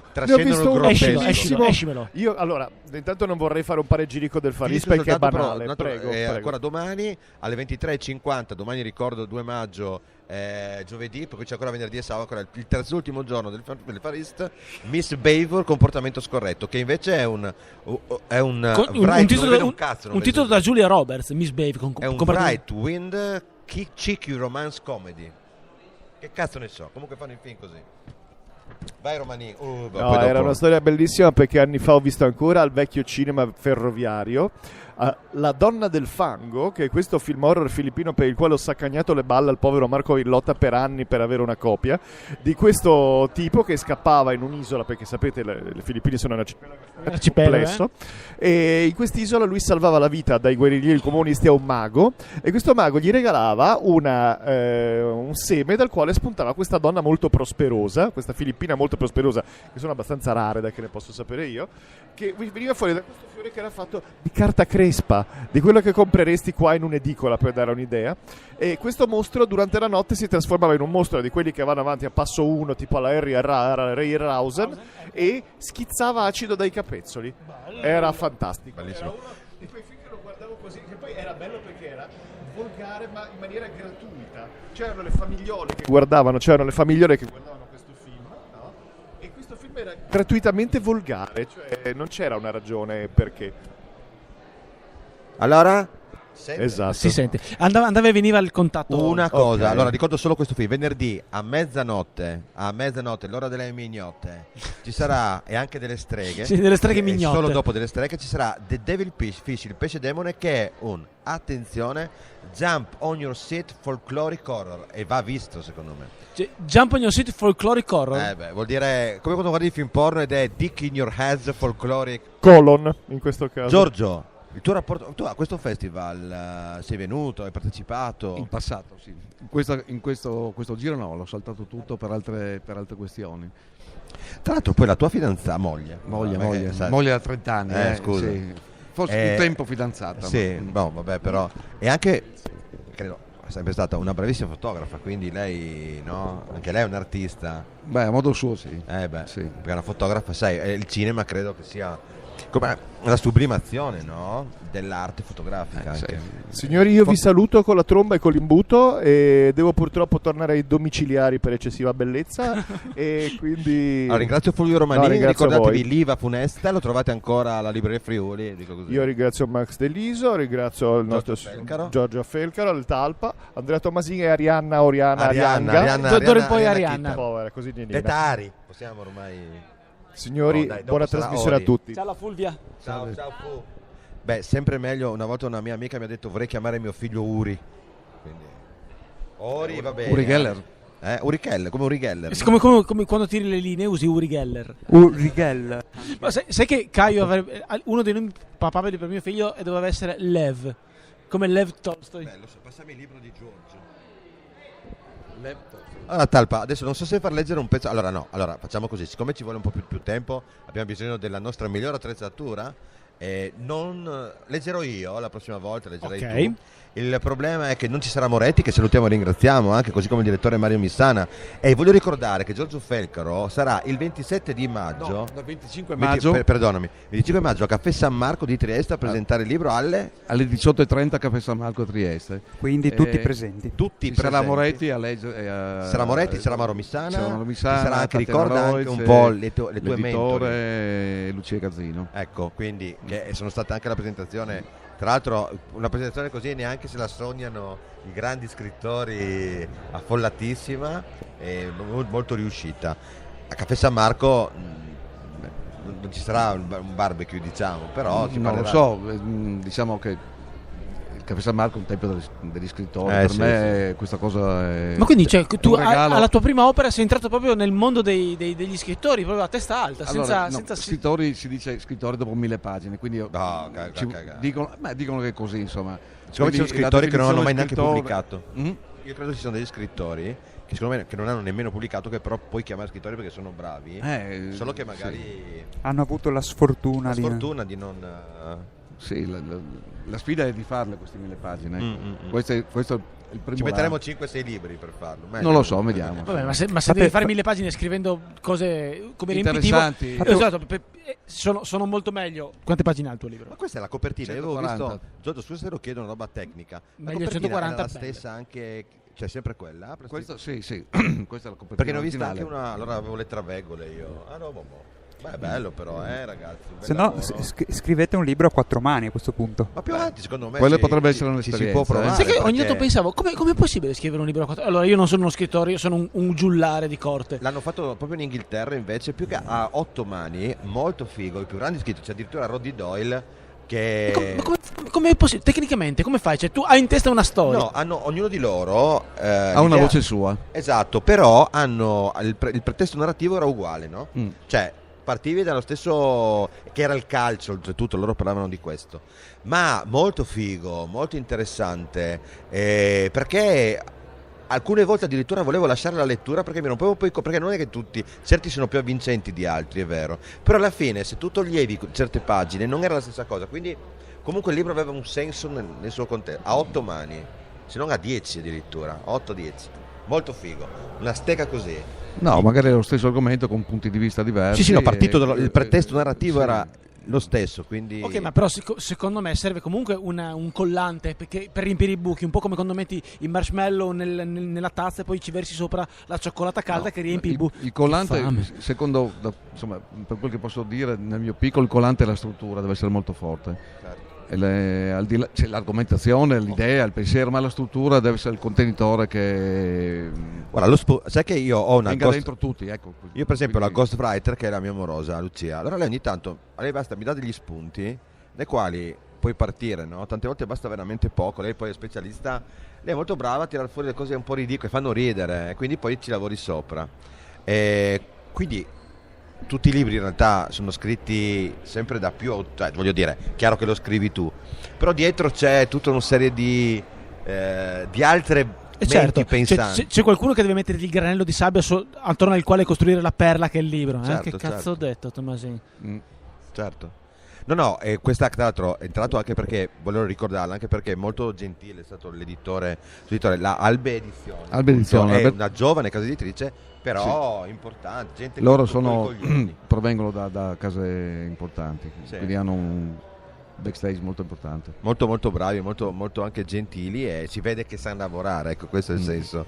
E quindi in realtà ricordo ha vinto il premio Stega l'anno scorso, e quindi Giorgio è stato un po', ha trovato proprio il trampolino giusto, no? Per poter riuscire. Comunque ha detto bene lui, perché è vero, quando ho parlato con lui ha detto noi ci rivolgiamo ad un pubblico dai 0 a 14 anni, però in questo caso dagli 90 11 ai anni. 99. esatto, in questo caso però il libro di Giorgio è vero che anche, si può dire anche dai 10 ai 99. Sì, forse bene anche dei 10. E infatti io volevo chiedergli, siccome vi vengo accusato spesso dalla mia amorosa specialmente, comunque no, scherzo, da tanti magari di essere scurrili a volte, no? Però quando c'è stata la lettura, alcune letture, alcuni brani del suo libro, c'è stato, quando parlavi con Diego, cazzo Diego, no? C'era, allora gli ho chiesto, ma Giorgio... Ma questo fa parte, doveva rispecchiare dolcemente la verità, perché sono stato molto molto dolce, ma doveva starci qualcosa di originale. E c'è anche qualcos'altro, oppure perché c'è proprio 2 volte, poi ho sentito... No, non ci sono altre cose, però comunque un po'... C'è stato un po' sdoganato. Beh, non è ormai cazzo è una parola che Sì, anche i bambini, oggi si può dire che è sdoganato. No. Insomma. Però ci sai, stava, non è stata, diciamo, l'editore non l'ha tolta. non l'ha insomma, tolta? Ok. E com'è stata la partogenesi del racconto? Come hai lavorato? No, diciamo, dopo aver fatto un corso di scrittura creativa con la Lucia Gazzino, è un'amica, una poetessa scrittrice udinese, e per questioni proprio di corso si doveva comporre qualcosa, dovevi riempire alcune pagine nell'arco di un paio di settimane, eccetera. Ed era nato un breve racconto che parlava di biciclette, proprio di quelle biciclette del Rifugio Marinelli, Certo. eccetera, eccetera. Ma una sera a casa con degli amici, un mio amico Mauro di Gemona, mi ha detto: guarda, forse tu mi avevi raccontato una cosa che partiva da un tempo più lontano, da quando eravate proprio ragazzi. Allora ho pensato, forse è meglio partire da lì, e quella sera è nato l'incipit e alcune pagine. Poi quel che è successo dopo aver scritto le prime pagine è stato un fiume di cose che mi ha un po' travolto. Era una storia che dovevamo ricordarci di metterla su Secondo carta. me non c'è stato un grande lavoro di editing, nel senso che il libro era già scritto. Il libro era già scritto, secondo me, sì. Infatti Si vede? Sì, era già scritto, il 98% di quel che era scritto c'è nel libro. Dovrei Alcune leggerlo. pennellate, a forse. Caio, portarlo a Caio. Sì, no, perché Anziché Luppetto dice sempre no, la storia. Adesso a caso sto leggendo la saga di Capitan America, perché sai che sono andato venerdì a vedere per la prima volta al cinema con Caio Endgame degli Avengers. ora le portate il frutto vai Di 4 anni e mezzo. Ha pianto solo, non ha mai pianto. Dopo un'ora, quando non succede un cazzo per la prima ora, cioè è tutto dialoghi, drammatico, lui ha detto: papà, non ce la faccio proprio più, voglio andare a casa. Quando hanno iniziato a menarsi e volare i raggi laser, Caio è impazzito. E nella battaglia finale, quando ha visto tutti i suoi supereroi preferiti riuniti in un unico posto, mi sono girato, ho guardato la faccia che faceva Caio e aveva questa faccia qua. E secondo me quello è il momento uno dei momenti che si ricorderà per tutta la vita. Perché e quando lo porterai a vedere un film porno? Ma non sono più al Diana? Andrà da solo, ci incontreremo lì per caso, secondo me. La prima volta che sono andato a vedere un film porno, io vietato 14? No, 18. 18? Al Cinema Vittoria ero con Gianfranco Marcolin, che saluto. E lui ci siamo accorti solo troppo tardi che in realtà quel cinema lì in quel momento era diventato un luogo di spaccio, no? Cioè non era più, una volta che c'erano anche tanti militari, praticamente serviva ai pusher per piazzare un po' di marijuana, cioè quelle monate lì non era una roba. E allora niente, siamo stati molto contenti di vedere quel film, quel momento lì, ecco, è stato, eravamo giovani. Posso fare una domanda? Prego, Tomasini. Ma non doveva esserci anche Cardona stasera? Sì, ma c'era anche Marco. Scusate. Marco Cardona era qui, ma poi non c'è stato più. Beh, secondo me, e tra l'altro lo salutiamo anche Milena, sua amorosa, che era qua. Marco Cardona è un famoso chitarrista heavy metal, Nonché è membro dei Lugosi, cioè lui che è membro dei Lugosi, che ha detto dopo tanto tempo stasera sono anch'io, ma non è venuto, sarà andato a limonare. Cioè, è venuto al Fariste e ci siamo incontrati all'ingresso e ci siamo persi. Ma non importa. Poi tra l'altro dovrebbe presentarci anche il suo ultimo disco, perché adesso suona con gli Ship of Theseus. Quindi purtroppo ha lasciato uno dei nostri gruppi preferiti, Tisnaden, no? Questo gruppo che io e te abbiamo seguito anche in tour io li ho visti come groupies al Black Stuff. Li ho visti. Allora eravamo io lì insieme al Black Stuff e quella volta io avevo i capelli lunghi e come si chiama quando fai su giù con la testa? Headbanging. Facevo headbanging io e lui e ridevo completamente ubriachi. La cosa bella è che anch'io avevo i capelli lunghi ma non sulla testa e facevo headbanging lo stesso. E Cardone esaltatissimo. C'era una volta Ian Pace ha raccontato che Gillan stava ancheggiando sul partito, non mi ricordo se Gips, non mi ricordo cosa hanno fatto, e lui è andato lì e ancheggiava, no? Mentre cantava, e a un certo punto Richie Blackmore mi ha detto: che cazzo fai? Non vedi che sono tutti uomini davanti, gli ho detto. C'era solo uomini, non c'era neanche una donna. Bisogna e lui dare, faceva il sexy. Bisogna dare comunque spettacolo. E in compenso è arrivato Thor! Era un anno che non lo vedevo. Mr. Kelland. Ciao Kelland. Cazzo, arriva Kelland. Come stai? È ora di chiudere. Arriva Kelland che manca 20 minuti. È sempre bello però, questa è una cosa incredibile. Ti presento Giorgio Ferro. Voi mi chiamate allo stesso modo? Lui è ormai fa parte del festival. Allora, fa parte ormai del festival dall'anno scorso. Quest'anno Genziana mi ha detto vado da Kelland e è andata, non l'ho più vista. Cosa l'hai fatta sparire? Cosa hai fatto? Lei ha detto è andata a Berlino, tra l'altro la saluto. Salutiamo Genzi. Kelland, scusa, mi fermo un secondo. Ti hanno mai detto? Allora, l'ultima volta ti ho visto avevi i capelli lunghi, se non erro. Adesso con i capelli corti sembri Nicolas Hoult. No, comunque devo prendere come un complimento. Come io Nicolas Hoult me lo farei. Allora, anche te. Cosa state facendo adesso qua? Spiegaci. Allora, noi stiamo io nello specifico sto seguendo un progetto che si chiama il FEF Campus, che è la scuola di giornalismo del festival. E 10 ragazzi, 5 dall'Asia e 5 dall'Europa, vengono invitati a Udine per seguire dei seminari sulla scrittura di giornalismo. E vivono il festival, diciamo, e vedono tutti i retroscena del festival, imparano a intervistare gli ospiti, e quindi è un'esperienza formativa per questi aspiranti giornalisti ma cinema. lo facevi anche l'anno scorso Sì, è la quinta edizione. Ok, ma ti faccio una domanda da imprenditore. Alcuni dei ragazzi che hai seguito in questi campus hanno poi trovato uno sbocco, cioè, lavorativo, guadagnano scrivendo di cinema? Rispondo io. No. Alcuni sì, devo dire, sì. Alcuni sì. Alcuni sia in Asia che in Europa hanno avuto un riscontro anche economico. No, ma a parte economico, proprio professionale, cioè nel senso sì, alcuni sono stati assunti da alcune testate giornalistiche, sì. Quali intanto? Devi dirmi una. Allora, perché è sempre misterioso. Variety è importante. Sì. Qualcuno è stato Poi assunto da Rolling Stone? Rolling Stone no. Ti piace Rolling Stone? No. Sì. Guardalo. Tira fuori, ma io pensavo tirasse fuori l'uccello adesso. tu mi mostri il badge. Tirassimo fuori i badge a vicenda. Scusate, questa cosa qua è molto. Fatto il coglione è a gara che c'era più grossa. È molto American Psycho sta cosa. Sì, siete due cazzoni. Adesso devi dimmi Liverpool in inglese. Ok. Dai, devi dirlo bene. Io lo dico con l'accento standard inglese, non con l'accento di Liverpool. Prima lo dico io. Ok. Vai. Liverpool. Adesso di tu. Liverpool. Vedi? No, Kelland, vabbè, andava benissimo anche il tuo? però era più accentato, no? Verso la fine. Prego, più la prima sillaba. Ti prego, fammelo con l'accento di Liverpool, se riesci. Aspetta. L'accento si chiama Scouse. È tipo un dialetto. Ok, è tipo tanti robis che impari. Allora, il Scouse è il nome del. È come a Londra che sei il Cockney. Esattamente. Ok. Allora, vediamo se riesco a dire Liverpool con l'accento Scouse. Liverpool, una cosa del genere, è venuto malissimo, ma più o meno. Però è più o meno così. Adesso c'è il secondo terribile. step, che è questo, è Manchester. Adesso devi.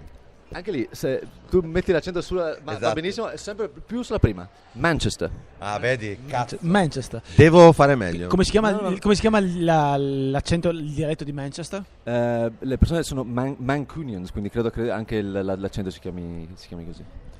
Cioè, Due parole. Fratelli Lugosi, belli e facciamo cultura, è incredibile. Buono, sempre. È pazzesca questa cosa. Ma che è veramente- Ci manca guarda, solo essere lui- ricchi. A lui abbiamo proposto tante cose, alla fine non ci ha cagato mai. Però va bene. non Anche io gli importa. ho proposto un sacco di cose. È vero. Anche di notte andavo sotto casa sua. È vero.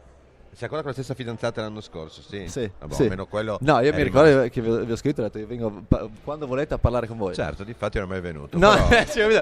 voglio Però dire, devo sapere. così. La prossima volta mi autoinvito. Dimmi del festival. Del festival. Allora, io Cioè, quest'anno... mi interessa un po' anche. Tu riesci a spiegare in poche parole, brevemente, visto come funziona la Festival, cioè come vengono scelti i film? Ecco, un pochettino un rapido excursus, no? È già 2 volte dico excursus, però non riesco a dire altro. Vabbè. Allora, come la maggior parte dei festival maggiori, anche il FEF ha una serie di programmatori e di coordinatori nei vari paesi asiatici. E quindi facciamo affidamento anche su di loro per la scelta dei film, che dobbiamo capire le tendenze, cosa sta andando e cosa non sta andando nei vari paesi asiatici. E i 2 capi del festival, Sabrina e Thomas, quando non sono attivi qui a Udine, una volta, già subito dopo che finisce il festival, in realtà vanno subito in giro per i festival. Sì, e io infatti guardavo questa cosa, sembrano i procuratori sportivi che vanno in giro Loro- a trovare i talenti. Succede Fanno questo, esattamente così. Fanno esattamente questo, sì. E quindi è diciamo una collaborazione tra il loro sforzo nei vari festival e i nostri programmatori, che sono esperti di Cioè, è un po' come l'Udinese, come degli osservatori di calcio che vanno Sì, in esatto. giro più o meno a Ma vedere. la mia domanda è: all'estero ovviamente ci sarà una rete, la rete conoscente. Come viene percepito il Far East nei vari festival del mondo? Devo dire prima una cosa. Io ho visto 2 anni fa il programma dello stesso festival di Londra. Anche a Londra fanno un festival così, ed è la metà di questo, non sto scherzando. L'altro più importante capito è a Barcellona. Io però anche lì, siccome ho vissuto per un certo periodo lì brevissimo e chiamavo il Talpa in lacrime, è successo che per 2 anni di fila ho sbagliato evidentemente qualcosa. Anche lì il programma è meno vasto, cioè qua hanno un programma anche come titoli, come lunghezza del festival molto più ampio. Ma molto più l'idea alla figo. base del festival è far capire al pubblico europeo quali sono le tendenze nei vari paesi asiatici, tendenze cinematografiche. Per questo è stata scelto questo format. Una scelta stilistica. Tieni il cavo perché fa contatto. Cavo esatto, come la della mia chitarra. come la esatto. canzone di Elio. Allora, il festival è organizzato dal CEC, che gestisce il visionario e il centrale. Di solito in quei 2 cinema fanno vedere più film diciamo indipendenti, produzioni indipendenti europee o locali, o film diciamo più verso l'art house o documentari. La scelta invece del festival di mostrare film popolari, commerciali, come Esatto. nell'accezione migliore del termine. Sì, è proprio per far capire all'Europa cos'è che va in quei paesi, cos'è che la maggior parte delle persone nei paesi asiatici guarda. Ok, ma Sabrina e Thomas che vanno cioè vengono che riscontro ha proprio questo festival qua Sì, all'estero? stavo per dire, mi ero dimenticato. Prego. No, dico sempre che è abbastanza assurdo che una città come Udine sia famosissima in Asia, molto più che alcune città, proprio per l'udinese, per chi segue il calcio in Asia, e per chiunque lavori nell'ambito dell'industria cinematografica conosce Udine, quindi questo è abbastanza assurdo per una città di 100.000 abitanti. Ecco, no? Devo dire una cosa però Prego. prima, volevo dirti una cosa. Nel frattempo, mentre tu tiravi i pacchi, Giorgio Felcaro ha scritto un libro, questo, che dovrei comprare, e se lo trovi a Gemona, a Udine, insomma da qualche parte c'è, dammi anche, scusa, anche visto, quindi Giorgio Felcaro, un giorno da inventare, questo sono io, hai visto, So. l'hai già comprato? Non l'ho già comprato, ma lo farò volentieri. Metti mano all'argent. Sì, lo farò volentieri. Ora, guarda, con No, lo sapevo quanti che soldi, avevi Giorgio, mi pare che anche tu hai un prezzo abbastanza comunista, 12,90 €, mi sembra buono, no? Invece tu ce l'hai 13. 14. Un po' più meno proletario il mio, però è già basso il mio. È già da Lions Club. Quindi con 26,90 Li acquisto stai entrambi. sereno per andare, quando vai a Londra, che ti imbarchi con Ryanair a Ronchi, Sì. fai diretto, A 4,99 €. Paurissimo. No, Rihanna, una sbigula, come dicono, una sbigula è terrificante. Ma perché? Perché tu non viaggi in aereo, è vero? Sei fuori, che è caduto anche l'altro giorno. Gli aerei cascano, ma anche le macchine fanno incidenti, cioè è pazzesco questa cosa. Però la gente muore. se vai piano, perché dice Anche chi con va anche con perché l'aereo l'aereo puoi- corre, va ma veloce. ma perché si chiama portanza, deve fare. No, va a 1000 all'ora. Ma si chiama portanza Con perché la se- macchina vado a 70 Però la all'ora. sensazione di velocità è minore sull'aereo, non dovrebbe farti paura Allora, quello. la volta in cui voi vi siete veramente cagati addosso è stato sul treno Monaco-Colonia, un treno, te lo dicevo, raccontavo oggi, dove io a un certo punto ho detto, beh, ma va piano, non segnava 120, 140. Che cazzo è sta roba? Come fa ad arrivare a fare 700 km in 4 ore? Perché fa 700 km in 4 ore. Perché fa poche fermate. A un certo punto mi sono un po' beh, allora dai. Giro a sinistra e stavamo andando a fianco all'autostrada e le macchine erano ferme lì. E ho guardato il display e andava a 305 all'ora, che è come essere con un razzo nel culo. Perché erano a 130 miglia orarie. Mamma mia. Oh. E lì un po' pensi, ehi là.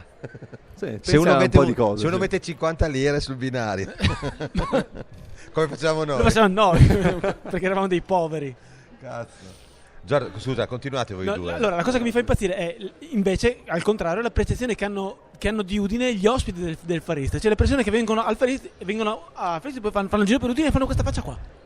Come dicono, secondo me la percepiscono come un gioiellino. come un gioiellino, giustamente, sì, perché tanti degli ospiti arrivano da città Sì, enormi, milioni di abitanti. Sì, esatto, e quindi vedranno Udine Sì. come una ghost town, nonostante ci sia tanta gente durante il festival, però comunque rispetto a quello a cui sono abituato. Io sì. voglio ricordare una volta un aneddoto famoso che al ristorante cinese dove andavo io a smaltire le sbornie il sabato a mezzogiorno, una coppia è arrivata lì e io sapeva la tipa che io odiavo che mi si disturbasse, mi metteva in una stanza a fianco e a un certo punto arriva una coppia di furlani che erano tornati dal viaggio di nozze e parla, ciao, a lei non ne fregava un cazzo di niente. Loro due arrivano e gli dicono, ciao, sai che eravamo in Cina, no? Lei sì, non fregava un cazzo.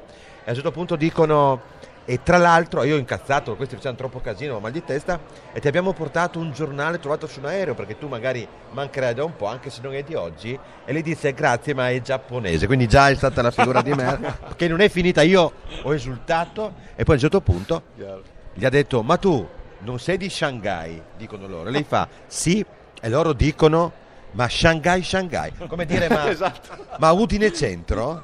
Ma Udine, Udine Shanghai, o- ricordo a o 27 Paderno. milioni di abitanti, cioè.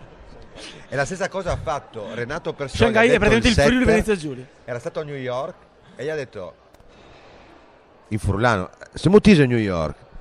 E lui ha detto, siamo tesi in America, a tu presente quando tu entri a New York, che è un po' come dire Viale Palmanova, che è scritto Udine, comune di... E gli ha detto, a tu presente quando tu entri a New York. Comunque, Cazzo, perché New York comune denuclearizzato. siamo no grandi. Shanghai comune fiorito. E volevo dire un'altra cosa, cazzo, una cosa che ci è successa proprio pochi giorni fa con la mia fidanzata, che per adesso non ricordo, che volevo dire che più o meno è la stessa identica cosa di questo. Comunque questa cosa mi ha fatto molto ridere, prego.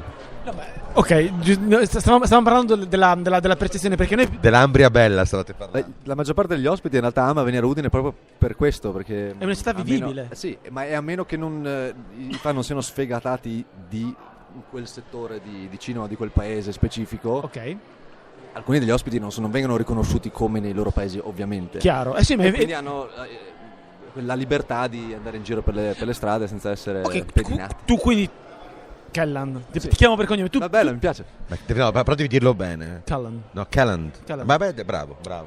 Quindi, tipo, in questi giorni sono in giro Pronunciation è per Udine importante. con mio figlio. Io bevo birra, mio figlio mangia polpette e urtiamo delle persone che evidentemente fanno parte del festival. Quindi possiamo aver urtato una superstar da milioni di follower e non ce ne siamo accorti. Può darsi, Diciamo può il darsi. Fedez asiatico. Che brutto scusate. Beh, Chiedo scusa all'Asia tutta. Ci sono state delle volte in cui qua ci sono stati degli attori molto molto importanti, attenzione, quindi anzi anche registi molto importanti. Ovviamente mettere insieme un festival del genere ha un costo, quindi qua non arriva, per esempio, appunto, mi viene in mente proprio Lav Diaz, che è un regista, probabilmente il regista filippino più importante, qua non è mai stato, per fortuna dico io, ma comunque non è mai arrivato. Ma manifestiamo il nostro odio per Lav Diaz. Però c'è da dire che qua c'è stato, quest'anno non c'è Eric Matti è un altro regista filippino molto importante. Eric Matti è uno però che, come si dice, ti intiva un film sì o un no, però quando lo intiva, come si dice, sono cazzi da cagarsi perché è un grande regista. Quindi Eric Matti è un po' discontinuo, ma l'artista è un po' discontinuo, cazzo. Quindi vaffanculo Lav Diaz con i capelli lunghi e viva Eric Matti. Tra l'altro anche c'è il regista, adesso voi saprete il nome, non mi ricordo, di Ip Man, che si chiama, non te lo ricordo, a cui io scroccavo i malborini fuori qua, è un cappellone, tra l'altro molto molto simpatico, un grande regista, perché i P-Man sono girati tutti come Dio comanda. Quindi, per Ip Man hanno messo, come si dice, mano al portafogli sempre.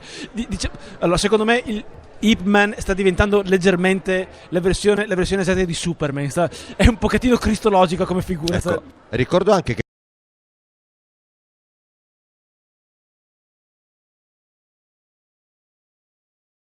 Giappone, ma negli anni 70 qua, volevo ricordare che quell'uomo lì, lo ricordo a tutti quando ridono, che è stato assistente di Akira Kurosawa in tantissimi film e che tra le altre cose Akira Kurosawa lo venerava come... Quindi Akira Kurosawa è uno che ha prodotto il più bel manifesto per i sogni, secondo me aveva il più bel manifesto, era un'opera d'arte, forse tu te la ricordi, meraviglioso.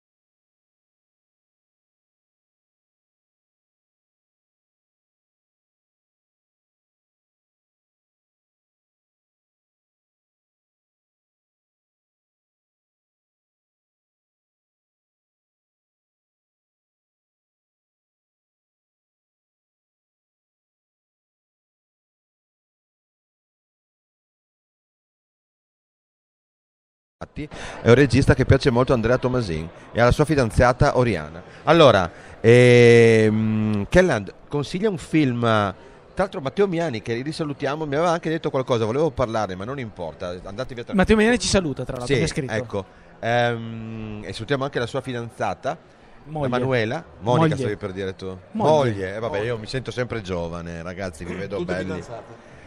Consiglio un film per questo Farist nei prossimi giorni. Ok, se dovessi puntare i tuoi soldi su un film, Kelland non lo trovi mai preparato.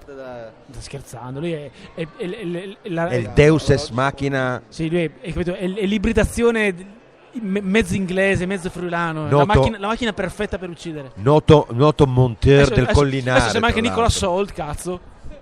Monteur. Guardalo. Ma la parte inglese che viene fuori che magari ti fa adesso pensare ti vedere chi cazzo è Nicola Solmas.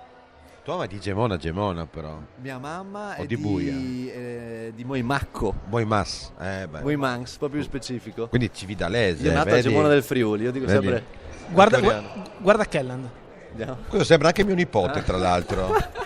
Questo qua, lui è quello che ha fatto. Lui è un attore importante perché ha fatto un film molto figo che si chiama. Guardalo. Allora, lui ha fatto un film molto figo, si chiama About a Boy, che è tratto da un romanzo di Roddy Doyle, con il nostro amico stupratore di puttane.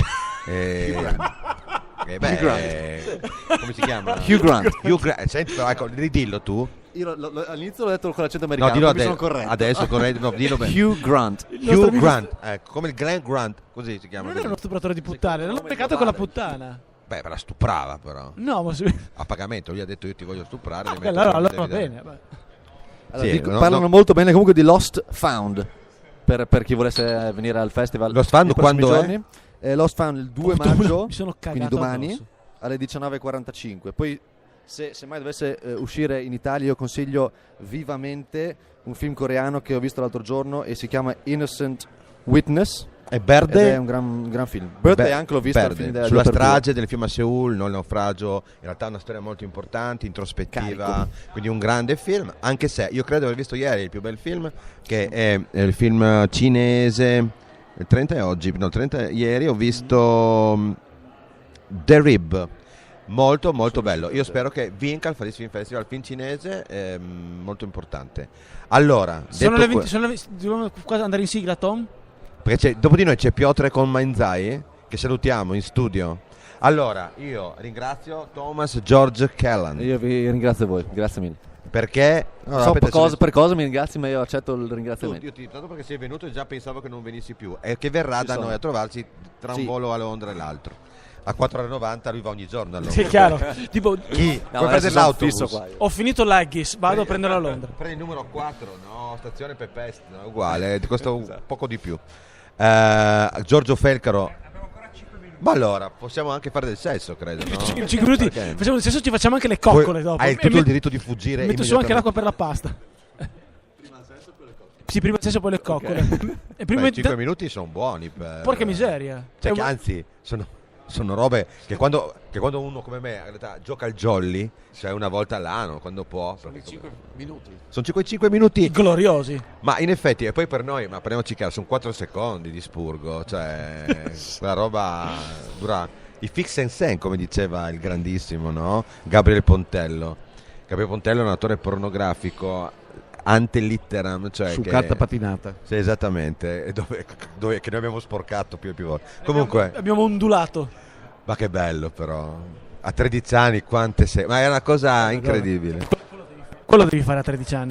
Infatti tu sai che avendo un Stavo male, io per me ricoverato, no? Avendo un figlio maschio che ha 4 anni e mezzo, io adesso mi godo ancora gli ultimi 8-9 anni di libertà in casa mia. Ma per fortuna io ho 2 bagne. Ho fatto casa mia, siamo in 3 e abbiamo 2 cessi e mi salverà la vita e non toccherò nulla. Ma che bello. Mi ricordo, io ti dico che la prima volta per me è stata bella perché pensavo che mi fosse venuto un malore, no? Perché ero talmente giovane che non avevo neanche. È successo che pensa tu, collegandomi a lui, eravamo allo Iudrio alle Isolette con mio amico Franco Gasparin. E a un certo punto lui mi dice la fase che ha cambiato letteralmente la mia vita da lì in poi. Cioè mi ha detto: ma tu, anche tu si menis la bighe, continuis tu. E ho pensato, continuis tu cosa dentro di me? Perché per me la pipa era finito, ho detto non succede niente. Ora ho continuato, no? Non lo posso raccontare perché diventa una cosa. No, ma dov'ero? Non posso dirlo. Però ero a letto, tra l'altro, non da solo, ma con una parente. Però ero lì. Vabbè, con quell'età lì. Allora lei dormiva, io ho pensato bene di provare a vedere cosa stava succedendo. E come pensiero fisso avevo Michel Mercier, che era Angelica alla corte, era un film dove si vedeva mezzo capezzolo di questa bionda figa terrificante. Allora io ho cominciato a muovere, a un certo punto ho detto cos'è sta roba, no? E mi sono spaventato, che ero già allora poi ipocondriaco. E ho svegliato, mi sto cazzo morendo, qualcosa di. E invece producevi sgroppino. E invece niente, non c'era niente, perché tu forse. Prima esattamente, prima non fai niente, devi aspettare. E poi mi sono spaventato quando. Quindi, dai, è stata una vita, ma ha cambiato totalmente la vita. Quando ho capito che era una cosa che faceva bene, poi mi hanno detto che faceva bene, sostanzialmente. Certo. Allora io ho continuato. Sì, vai, parlare. Guarda, io credo che parlare di masturbazione è importante quando bisogna occupare 5 minuti di tempo. O merda, masturbazione. In nome dell'improvvisazione. No, allora ricordiamo sempre che dopo i 35 anni bisogna avere almeno 21 eiaculazioni al mese per prevenire il cancro alla prostata. Ah, sì? Sì, io sono a posto nella prima settimana del mese. Ma io non posso più perché se anche mi tocco, io dopo non sto in piedi tutto il giorno, quindi non riesco a fare un cazzo d'altro, quindi devo decidere io.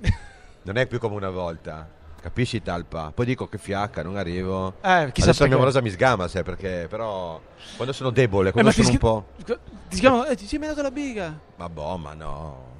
Siamo adulti. Non è bello secondo me. Dici, ma tu ti sei mai fatto beccare dalla tua moglie? No, mai. Che mentre mi menavo la biga? Sì. No, a me che non sono stato mai sorpreso, ma neanche da giovane. Però a tacconare sì, una volta da mio nonno, quello sì. Che brutta cosa. Ero giovane, in ufficio. E mi ha detto mio nonno, ha aperto la porta, mi ha beccato proprio in pieno. Che scopavi in ufficio? La mia fidanzata quella volta lì, eravamo già 18-19 anni. Chiudi la porta e esci nonno. Vai. No, che esci nonno? Mi ha detto, qua fuori casini, insomma, ti do le chiavi. Allora io sono andato lì. E che cazzo devi scopare? Una pietra? La mia fidanzata, povera, che la conosceva, era imbarazzatissima. E allora poi sono andato a casa e gli ho detto: ascolta una cosa, con tutti i mostri che stanno in giro, preferisci che tuo nipote scopi dentro una macchina, una panda, la panda quella volta sul monte, che è pieno di guardoni e c'erano. È pericoloso. Sì. Perché con Alfonso Brandolini, detto Agonia, ogni tanto si andava a rompere i coglioni alle coppiette che scopavano, quindi era una cosa. Che brutti che eravamo. E poi però lui gli ho detto preferisci che stia in ufficio dove sono tranquillo. Ma in ufficio dove? Non capisco questa cosa. No, aveva un piccolo patronato dove ok, allora è chiaro che sei adibito proprio a questo. Allora è per quello che sei incazzato, perché gli scopavi e lui mi ha risposto tieni pure le chiavi, preferisco che vada in ufficio, quindi dimostrava modernità. Ecco. Però questo è lo Swiffer. C'è vecchi persone del 1911 che però... Questo è l'Ajax, a proposito di Juventini. No, bisogna parlare di questo. Allora, adesso andiamo veramente ai saluti. Ringrazio di nuovo Thomas George perché Grazie è venuto qui. Adesso fra 10 minuti parte per Londra.